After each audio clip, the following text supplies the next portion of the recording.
Welcome to you, counsel. Most people have this general understanding that if they are involved in a court action in Ontario and if their matter does not settle, then it will eventually go to trial. And they believe that one trial procedure is no different than another trial because we will just need to simply follow the rules of civil procedure and have the trial conducted. Many people don't have this understanding that there is significant flexibility within the rules of civil procedure that allows the parties to be more innovative, more creative, and then create their own trial processes which may be appropriate for the specific circumstances of their case. So these trials are called hybrid trials. What are hybrid trials? What are the benefits of hybrid trials? How do you go about creating a hybrid trial? We will discuss that in today's lecture. But we will begin with our usual disclaimer that this lecture is not legal advice. So if you have any specific questions regarding your own issues, you should contact a lawyer or a paralegal or the Law Society of Ontario for any referrals. Now, to understand what is a hybrid trial, I think it is important to understand what is a conventional trial. So I'll give you this by way of an example, how a conventional trial is done, what are some of the components. In a conventional trial, parties make oral opening statements. If you have retained counsel, your counsel will get up and provide an opening statement, which is essentially a roadmap for the judge with respect to your case. What is your case about? What is it that you're going to prove through evidence and whatnot?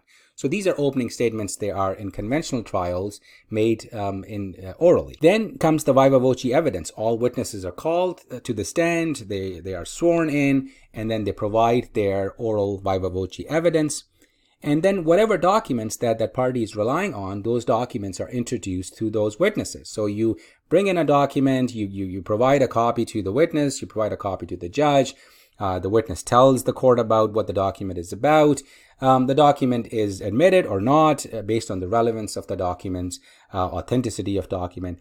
Other side, the other party, if they oppose the inclusion of that document, they will object to it and whatnot. So there is a whole process of introducing documents into evidence, which is done through the witnesses. Then in the same context, all parties have their separate book of documents. You may have prepared your book of documents. These are documents that you intend to rely on at trial to prove your case. Similarly, other parties will have their book of documents, and nobody has a joint book of documents because each party may have disputes about what documents of the other party are relevant, what are authentic, which are not, and that is all discussed, argued at trial. Also, there is usually minimal agreement on facts between parties. So some of the issues that may not be disputed, some of the facts that may be undisputed, the parties at times do not agree to them for the purposes of trial. So even though a fact may be undisputed, you still have to prove it.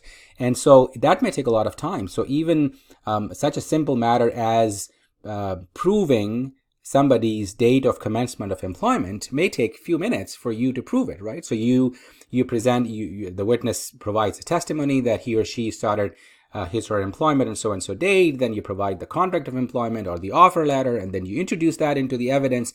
And by all of those steps, you are then able to demonstrate to the court the date of commencement of somebody's employment, right? So in conventional trials, a lot of times, parties are not even agreeing to the simple undisputed fact.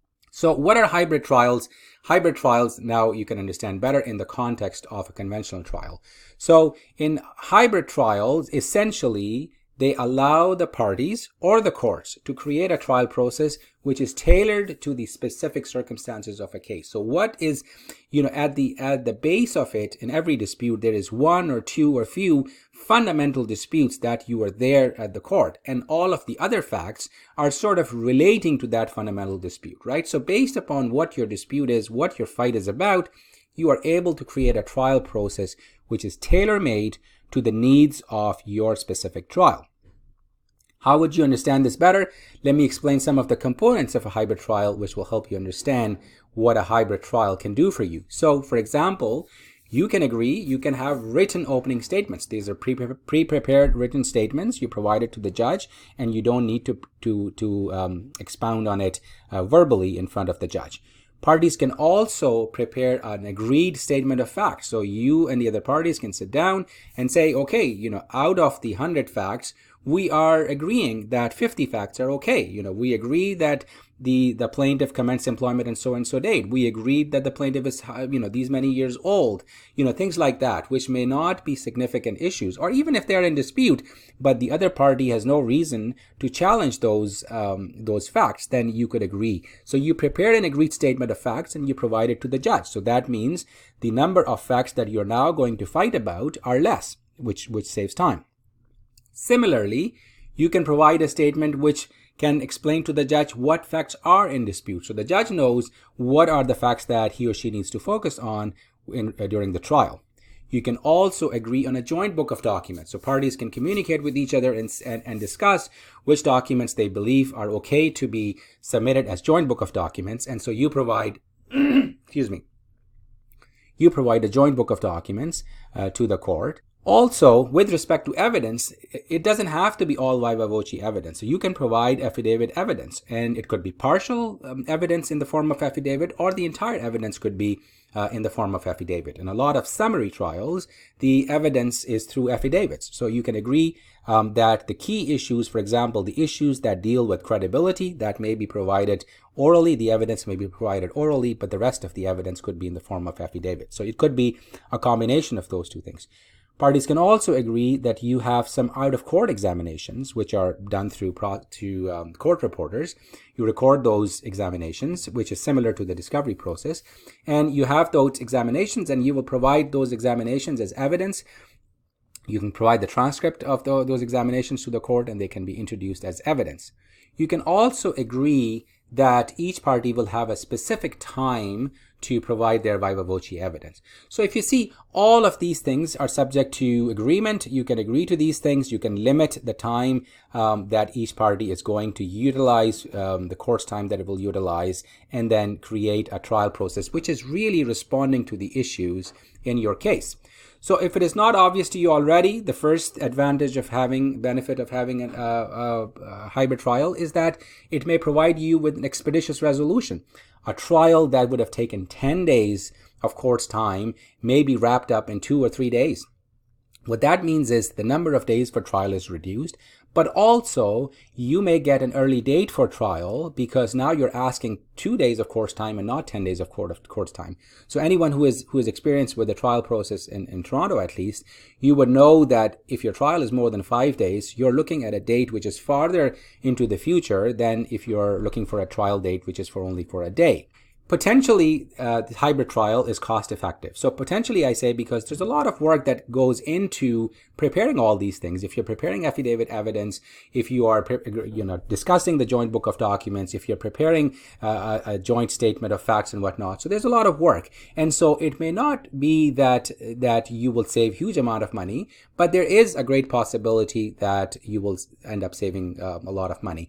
And also, once you have done that exercise, you may be able to even resolve that case because now everything is out in the open. Like whatever your arguments are, whatever the facts are that are being discussed, being disputed, the other party may recognize that they have a weaker case and they may end up resolving your case. And finally, you obviously conserve judicial resources because the time is limited for the court to allocate to all of the cases before it. And so if you can help reduce the court's time without compromising, obviously, on the ability to argue your case on its merit, then that is always appreciated. So how do you go about scheduling a hybrid trial? There are generally 3 ways to do that. Obviously, first way is by mutual agreement of parties. So you discuss with other parties, you propose a hybrid trial, and if parties agree to it, then you can carve out a process and explain it to the court.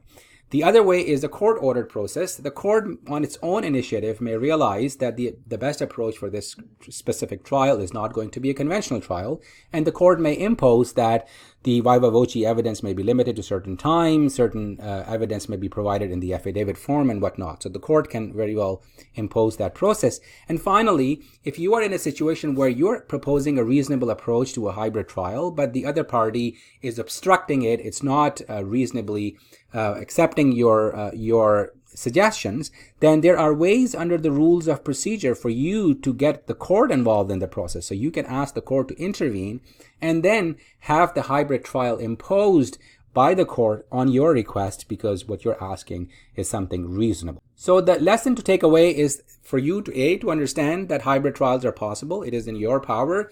to have those instituted, and so you should use those to create hybrid trials. You should also recognize that hybrid trials may not be suitable in all cases. Some cases are so complex, all the facts are so much in dispute that it may not make sense to have a hybrid trial, and in those cases you should proceed with a conventional trial.